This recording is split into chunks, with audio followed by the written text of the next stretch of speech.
Hello everyone, welcome back to the new episode of Streets to Skill, from hustle to expertise, one story at a time.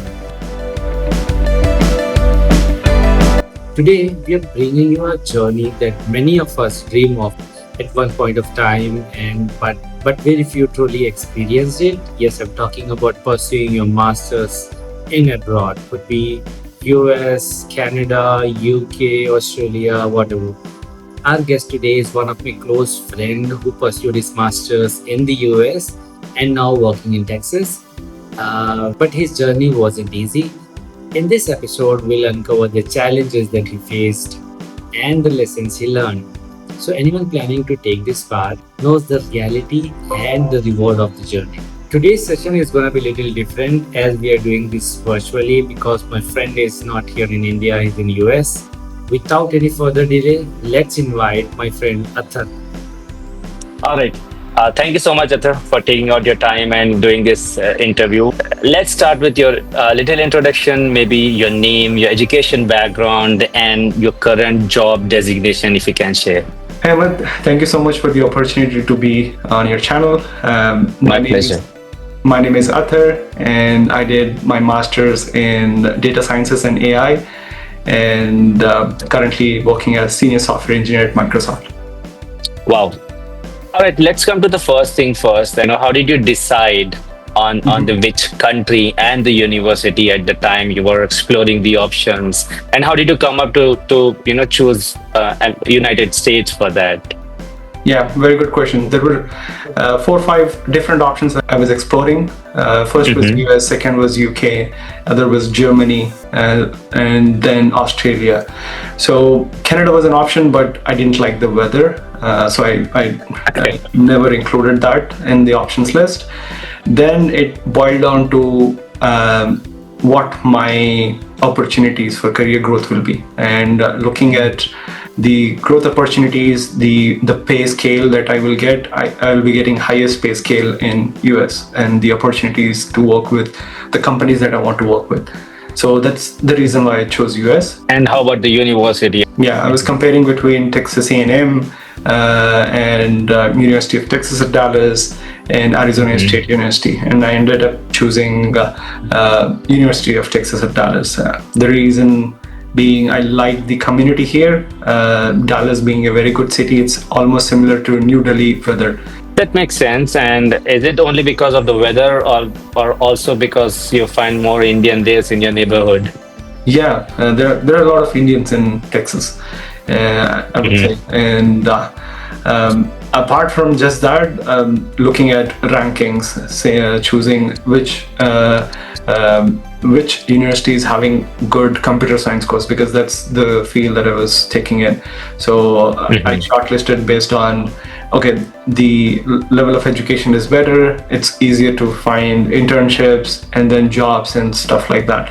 Perfect. That sounds like a perfect homework that you did before you're going through this decision. All right. So here comes the next question. Apart from the tuition fees, what are the hidden charges as a student that I might not aware of before I'm trying to get into US? When I came to US, I thought that I-20 amount is sufficient to do my master's, but I-20 amount just covered 1 year expenses, and we'll be spending 2 years to do master's. So that was double the cost. Personally, I took 25 lakhs loan in India. Okay. I paid the first semester fee, and then the second semester fee, I was done with all the loan amount. At that time when I did 2016-17, the cost of my master's was around 50 lakhs. So I exhausted my 25 lakhs in my first year. And because I was pursuing with internship opportunities and on-campus jobs as teaching assistant, I was able to take care of my other expenses, like my apartment rent, my expenses, daily expenses, which would sum up around 1 lakh rupees per month on average. That's really interesting. Do you think the amount that you're earning basically doing the internship on campus, and will that be sufficient to pursue the next year? Yeah, so the amount of money that you will earn through internship will be just sufficient for that particular semester, and so you would have to take extra loan if required, or keep working as internship, or get a full-time job on OPT in order to complete the expenses. So I was able to get some extra money from my parents and get from my internships. That's why I was able to cover the expenses. Makes sense. And coming to the really important question that I wanted to ask, I can say 8 out of 10 who are planning to go to abroad for masters. The first thought, I think studies, most of them, the studies is the second thought. The first thought is like, we will earn there. Right from the day one, they land in the abroad, in the US, in the Australia, wherever it goes. And you must have seen your friends also around you, doing the same practice. How do you think that practice is valid or not valid? Pretty good question. So I would say as soon as you come to US, you cannot work for 2 semesters in any internship or any jobs outside campus, but you can work on campus.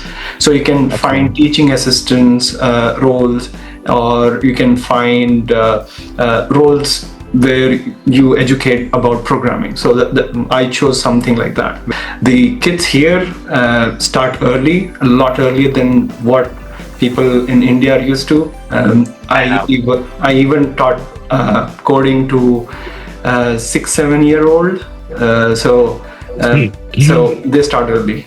On the similar line, Athar, I mean, how different is the education style in abroad compared to Indian universities? If you can talk about that. It's quite different.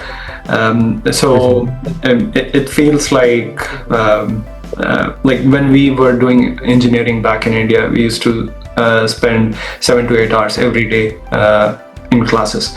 But back here, when we came and took like 3 or 4 courses per semester, you hardly spend 4 to 5 hours per week in like the sessions. The remaining time is all about self-learning, how you spend your own time, do your projects, and like the professor will just give you, this is the direction you should go, and the way you should go is upon self. So back in India, it's more about completely handheld teaching. When you come to US, it will be more like self-driven teaching. So do you think is it because of the less curriculum, or it's majorly because of the style that they wanted to curriculum let the is students? I used to do projects till 4 a.m., 5 a.m. and like because the deadline was at 6 a.m. Deadlines were at sometimes 12 a.m. So just to get those deadlines, and so there were many times I just stayed at university because of the amount of projects. Because I was shifting from ECE to CS, I had to put an extra effort in competing with others who are already good at CS, who are from IITs and everywhere, and I have to compete with them and stay ahead in top 10%. So competing that required effort. Makes sense. All right, I think these questions are pretty much enough about your studies, and let's move towards your job life there in the US. Like the current jobs that are there, 80% of them will be eliminated. Anything related to software. 80% you're saying. I'm marking that. I'm just putting them in extra quotes. Getting jobs in US is 10 to 20 times difficult than getting a job in India. A few among getting selected. So what skill set at that point of time that you had that helped you to pretty difficult subjects that people usually don't take? I took a chance to take them, and that has helped me a lot. Is like, is there any mentor who helped you actually, plan? I gave 5 different interviews, of which I was selected in 3. Google, Microsoft, and Apple would have helped me, which I did after a gap of 2 years. The advice basically that you can give to the students who wanted to pursue their masters in the abroad, start learning carpenting or plumbing. The definition of skill will definitely change.